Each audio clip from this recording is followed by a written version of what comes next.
नमस्कार,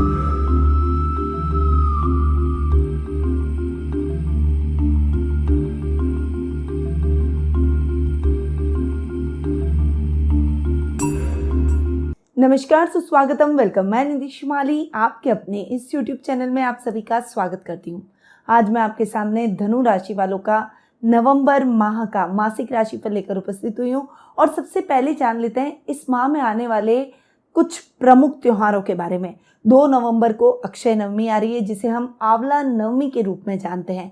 8 नवंबर को कार्तिक पूर्णिमा आ रही है, गुरु नानक जयंती भी इसी दिन है और कार्तिक पूर्णिमा के दिन ही देव दीपावली मनाई जाती है। 16 नवंबर को काल भैरव जयंती मनाई जाएगी। तो ये 3 प्रमुख पर्व हैं जो कि इस माह को बना रहे हैं विशेष।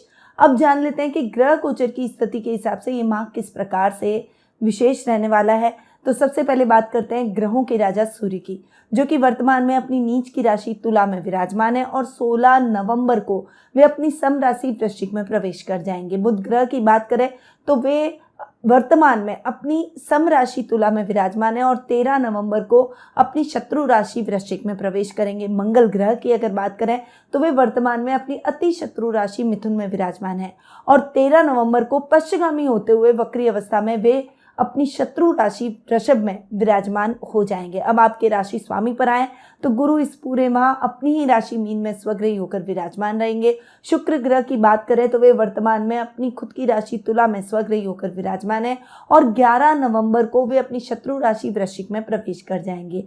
शनि ग्रह की अगर बात करें तो वे इस पूरे माह अपनी खुद की राशि मकर में विराजमान होने वाले हैं और राहु इस पूरे माह मेष में और केतु इस पूरे माह तुला में, जो कि उनकी सम राशि है, उसमें विराजमान रहने वाले हैं। तो ये है इस माह की ग्रह गोचर की स्थिति का हाल। अब इन ग्रहों के परिवर्तनों का क्या इफेक्ट आपके इस माह पर देखने को मिलेगा उसके बारे में जान लेते हैं। तो अब जान लेते हैं धनु राशि वालों का नवंबर माह का मासिक राशिफल।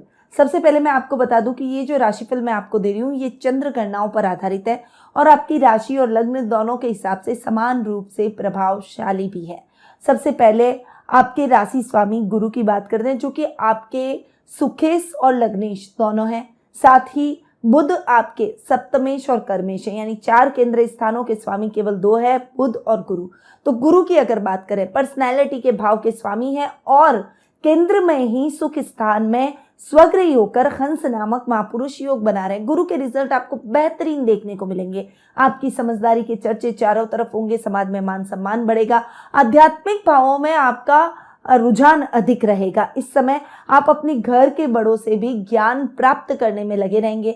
अपने एक्सपीरियंस से आप लोगों को भी लाभान्वित करेंगे। कई लोग आपको आइडियल मानेंगे और कई लोग आपसे सलाह लेकर अपने कार्यों को करने का प्रयास करेंगे। इस समय ददियाल वालों से संबंध और अधिक मजबूत होते हुए दिखाई देंगे। दादा दादी का लाड और दुलार आपको भरपूर देखने को मिलेगा। साथ ही गुरु चूंकि मैनेजमेंट अच्छा करवाते हैं, अतः मैनेजमेंट के फील्ड से जुड़े हुए लोगों के लिए ये समय बहुत ही अच्छा और उन्नतिदायक रहेगा। साथ ही अगर आप शिक्षण व्यवसाय से जुड़े हुए हैं, किसी भी प्रकार के गुरु के पद पर आप आसीन हैं और किसी भी प्रकार के ज्ञान प्रदान करने का काम आपका रहता है, तो निश्चित रूप से ये समय आपकी प्रसिद्धि में भी वृद्धि करेगा। अब गुरु आपके सुखेश भी हैं और सुख स्थान में स्वग्रही होकर हंस नामक महापुरुष योग बना रहे हैं। इस समय अटकी हुई प्रॉपर्टी से संबंधित सारे काम निर्विघ्न संपन्न हो जाएंगे। यदि आपके प्रॉपर्टी के क्रय में अटकाव आ रहा है तो अब वो दूर हो जाएगा। विक्रय में अटकाव आ रहा है तो उसका भी समाधान आपको मिल जाएगा, यानी आपकी प्रॉपर्टी बिक जाएगी। नए घर का सपना आपका है तो वो सपना आपका पूरा होता हुआ दिखाई देगा। वहीं अगर आप अपने घर को अपग्रेड करना चाहते हैं, यानी उससे बड़ा घर खरीदना चाहते हैं, तो उसके लिए भी ये समय आपकी इच्छाओं का पूर्ण रूपेण ध्यान रखेगा। इस समय नए वाहन की खरीदारी भी कर सकते हैं। माता के साथ संबंध बहुत ही प्रगाढ़ रहेंगे और उनसे आपको फाइनेंशियली हेल्प मिलती हुई दिखाई देगी, यानी माँ से भी आपकी बॉन्डिंग बहुत ही अच्छी और शानदार रहने वाली है। किसान वर्ग को खेती बाड़ी में अच्छा लाभ प्राप्त होगा। वहीं दूध, डेयरी और पशुपालन से रिलेटेड जो लोग काम करते हैं, जिन क्षेत्रों में जुड़े हुए हैं, उनको भी बहुत अच्छा लाभ इस माह मिलने की प्रबल योग बने हुए हैं, प्रबल संभावना बनी हुई है। वर्क प्लेस पर भी आपके सहकर्मियों का तालमेल आपको भरपूर देखने को मिलेगा और सारे तरह के सुखों में आपके वृद्धि होगी, यानी आप जो भी चाहेंगे उसे पाएंगे और ये महीना आपको उन चीज़ों को दिलवाने में आपकी पूर्णतया मदद करेगा, आपकी लग्जरी में वृद्धि होगी। तो ये हैं गुरु के रिजल्ट और गुरु के रिजल्ट आपके लिए बहुत ही अच्छे हैं। अब आते हैं द्वितीय भाव पर। द्वितीय भाव की बात करते हैं तो द्वितीय भाव के स्वामी हैं शनि और शनि द्वितीय भाव में स्वग्रही होकर बैठे, हालांकि वक्री अवस्था में बैठे, पर शनि के रिजल्ट आपको बहुत ही शानदार इस माह देखने को मिलेंगे। शनि आपके मान सम्मान में वृद्धि करेगा, कुटुंब में आपका तालमेल और अधिक बढ़ाएगा, आपकी छवि को बहुत अच्छा करेगा, यानी एक ईमानदार, एक अच्छे व्यक्तित्व की छवि लोगों को हमेशा भाती है और ऐसी ही छवि के साथ आप अपने समाज में एक अपना अलग स्थान बनाते हुए दिखाई देंगे।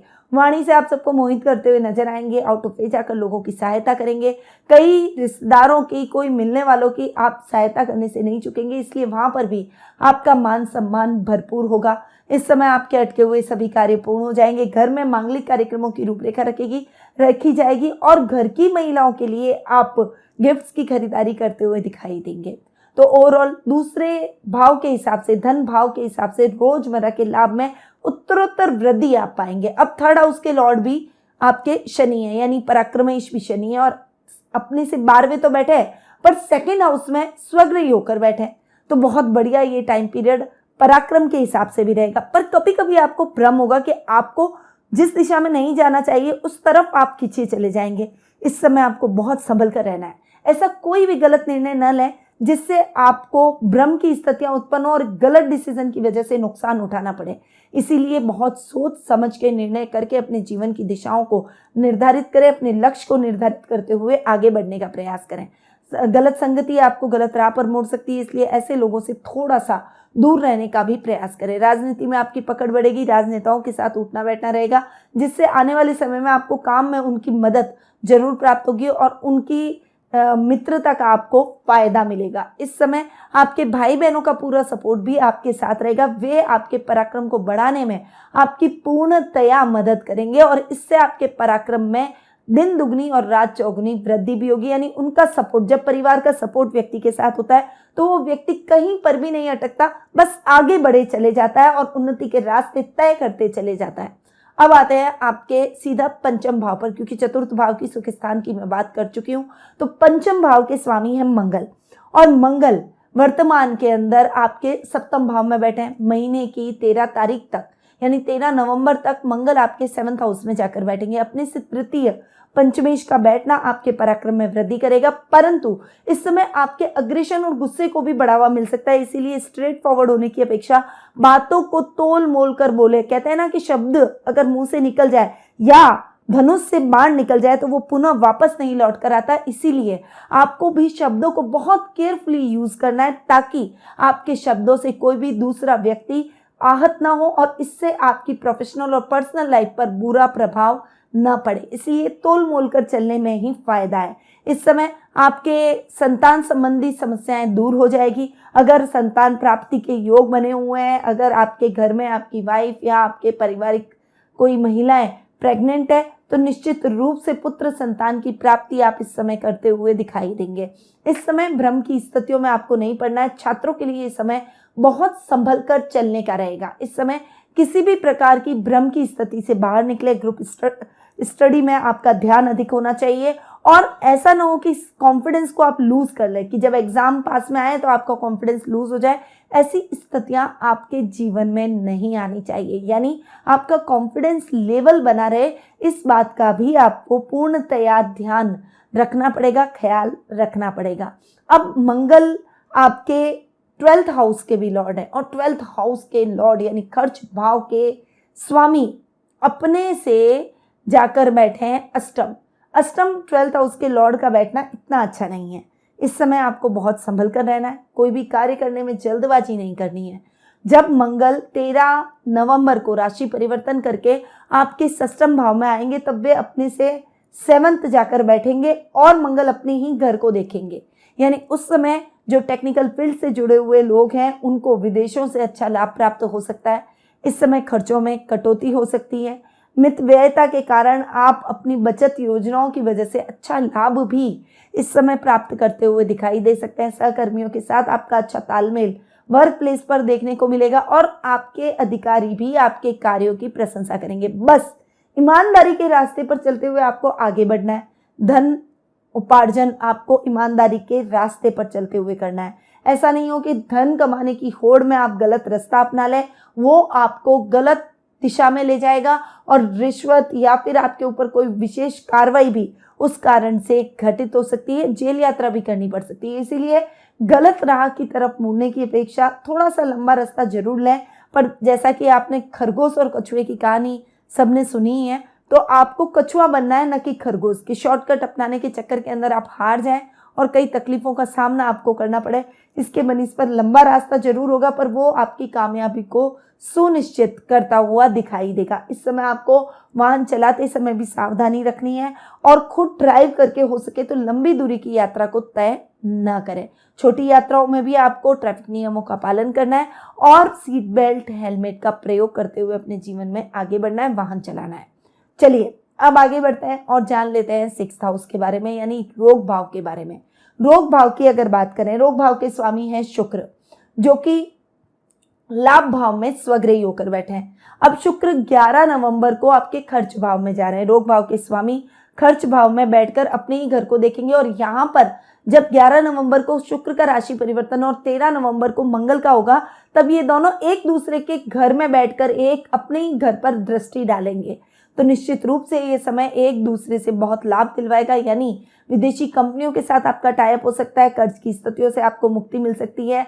इस समय शत्रुओं का नाश हो सकता है और इस समय स्वास्थ्य संबंधी समस्याओं में भी आपको बहुत लाभ प्राप्त होगा। रुपए पैसों की अचानक से आवक हो जाना, अचानक से लाभ की स्थितियों में वृद्धि होना, इस समय आपकी दूरगामी यात्राएं होना, परंतु यात्राएं आपके लिए सुखद और मंगलमय होना, ऐसी कई स्थितियां आपको देखने को मिलेगी जो कि आपके मनोबल को बढ़ाएगी, आपकी सकारात्मकता को बढ़ाएगी।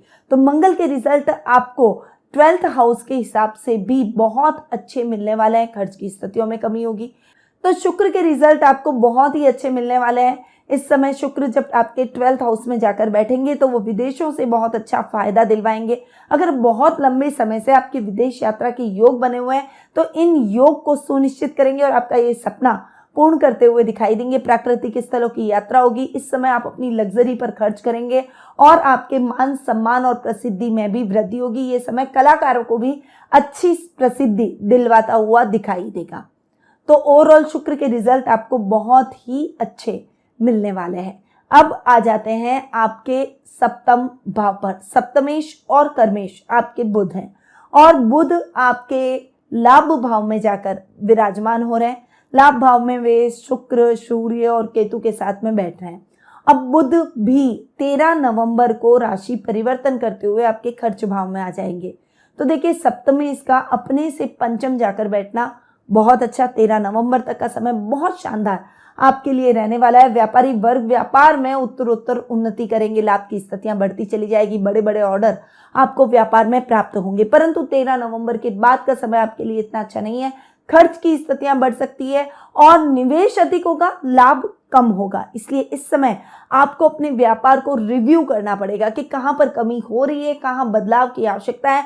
वहां पर आपको बदलाव बेहद आवश्यक है करना। और जरूरत से ज्यादा किसी पर भी भरोसा ना करें। अपने आत्मबल पर भरोसा करके आप जितना आगे बढ़ेंगे उतनी ही आप उन्नति के रास्तों पर बढ़ते चले जाएंगे। इसीलिए अपने आप पर, अपने आत्मबल पर भरोसा करके सेल्फ कॉन्फिडेंस के साथ आपको अपने जीवन में आगे बढ़ना चाहिए। अब आते हैं आपके कर्म भाव पर, क्योंकि कर्मेश भी बुध है और बुध अपने से एक घर आगे जाकर बैठे हैं। बुध का अपने से एक घर आगे जाकर बैठना बहुत शानदार पोजीशन में आपको लेकर आएगा। इस समय आप कर्म प्रधान बनेंगे। बड़े बड़े प्रोजेक्ट पर आपको कार्य करने का मौका मिलेगा। टीम वर्क की तरह काम करेंगे। टीम को लीड करने का मौका भी आपको नौकरी पेशा लोगों को विशेष रूप से प्राप्त होगा। परंतु इस समय अगर आप व्यापारी वर्ग हैं तो व्यापार में कुछ नई योजनाओं का क्रियान्वयन हो सकता है। अपने पिता से सलाह लेकर इन योजनाओं में आगे बढ़ने का प्रयास करें। जल्दबाजी में कोई भी निर्णय न लें। ये समय छात्रों के लिए बहुत ही अच्छा रहने वाला है। छात्रों को उत्तम और सुखद परिणामों की प्राप्ति होगी और इस समय आपके काम द्रुत गति से होते चले जाएंगे। जो भी सोचे आपने अपने माइंड में, उन कार्यों को आप सही समय पर पूर्ण कर ही लेंगे। अब आते हैं आपके अष्टम भाव पर। अष्टम भाव की अगर बात करें तो अष्टमेश आपके हैं चंद्रमा, जो कि हर 2.5 दिन में फ्लक्चुएट होते हैं। इसीलिए भावुकतावश किसी को भी अपने मन की बातों को उजागर करने की आवश्यकता आपको नहीं है। बस अपने सेल्फ कॉन्फिडेंस पर भरोसा रखें और जो आपका मन कहे, जो आपका दिल और दिमाग जिस बात पर स्वीकृति दे, उन्हीं कार्यों को आपको पूर्ण करना चाहिए और कॉन्फिडेंस के साथ पूर्ण करना चाहिए। रिस्की कामों में हाथ डालना आपके लिए ठीक नहीं है। जो सतत रूप से काम चल रहा है, उन्हीं कार्यों को करने का प्रयास करें। वे कार्य आपके निर्विघ्न संपन्न हो जाएंगे। अब आते हैं आपके भाग्य स्थान पर। भाग्य स्थान की अगर बात करें तो भाग्य सूर्य, जो कि अपने से तृतीय परंतु नीच के होकर बैठे हैं। इस समय आपका भाग्य आपका इतना साथ नहीं देगा, इसीलिए आपको कर्म प्रधान बनना पड़ेगा। कोई भी कार्य कर रहे हैं तो बहुत सोच समझ कर कार्य करें। और मैं तो ये कहती हूँ कि 16 नवंबर तक का जो समय है, इस समय आप कोई भी नए कार्य की शुरुआत से बचें। जो पेंडिंग पड़े हुए कार्य हैं, पहले उन्हीं कार्यों को लेकर उन्हीं कार्यों को पूर्ण करने का प्रयास करें। आध्यात्मिक भावों से तो आप भरे रहेंगे, धर्म कर्म के कार्यों में इस माह आपकी रुचि बढ़ेगी। परिवार के साथ किसी धार्मिक स्थल की यात्रा भी संभव है या फिर कोई धार्मिक बड़ा अनुष्ठान आपके घर में संपन्न हो सकता है। परंतु 16 नवंबर के बाद का समय सूर्य के बेहतरीन परिणाम आपके लिए लेकर आएगा। इस समय आप शेयर मार्केट और लॉटरी से अच्छा लाभ प्राप्त करेंगे। इस समय रिस्की कामों में भी आपको फायदा होगा। इस समय आपके काम सिरे चढ़ेंगे और नए नए कार्यों में, नई नई योजनाओं के द्वारा आप उन कार्यों को और भी अधिक कुशलता पूर्वक संपन्न करते हुए दिखाई देंगे। तो सूर्य के शानदार और बेहतरीन परिणाम आपको इस माह देखने को मिलेंगे। हालांकि मिक्स रिजल्ट है। 16 नवंबर तक आपको थोड़ा सा संभल कर रहना है। अब बढ़ते हैं आगे और जान लेते हैं कुछ शुभ तिथियों के बारे में, जो कि इस माह को बना रही है और भी अधिक शुभ और लकी। तो सबसे पहले 1 से 4 तारीख, 7 से 13 तारीख, 17 से 23 तारीख और 26 से 30 तारीख, ये तारीखें आपके लिए बहुत ही शुभ रहने वाली है। अशुभ तारीखों के बारे में भी जान लेते हैं। तो 5, 6, 14 से 16, 24 और 25 तारीख आपके लिए इतनी अच्छी नहीं है। इस समय आपको केयरफुल होकर अपने जीवन में आगे बढ़ना पड़ेगा। अब शुभ रंगों की अगर बात करें तो नीला, भूरा, हरा, लेमन येलो और लेमन ग्रीन, ये सभी कलर आपके लिए बहुत ही शुभ रहने वाले हैं। इन रंगों का उपयोग आपको कोई भी शुभ या महत्वपूर्ण कार्य करते समय जरूर करना चाहिए। अब बढ़ते हैं आगे और जान लेते हैं इस महीने के कुछ विशिष्ट उपायों के बारे में, क्योंकि ये उपाय मेरे द्वारा बड़ी मेहनत से निकाले जाते हैं। अतः इन उपायों को जो मैं आपको रोज मासिक राशिफल के दौरान बताती हूँ, इनको आप अपने जीवन में जरूर अपनाएं। तो सबसे पहले तो आपको हमेशा पीले चंदन की माला धारण करनी चाहिए। माँ लक्ष्मी के मंदिर में हल्के रंग के वस्त्र जरूर चढ़ाएं। यदि आर्थिक जीवन में अस्थिरता बनी हुई है तो इस समस्या से मुक्ति प्राप्त करने के लिए पीपल के वृक्ष को मंदिर में रोपण कर उसकी देखभाल का जिम्मा आप खुद लें। धनु राशि वाले लोगों को पुखराज रत्न भी धारण करना शुभ रहेगा। तो ये हैं कुछ विशेष उपाय जो कि आपके इस माह को बना रहे और भी अधिक विशेष।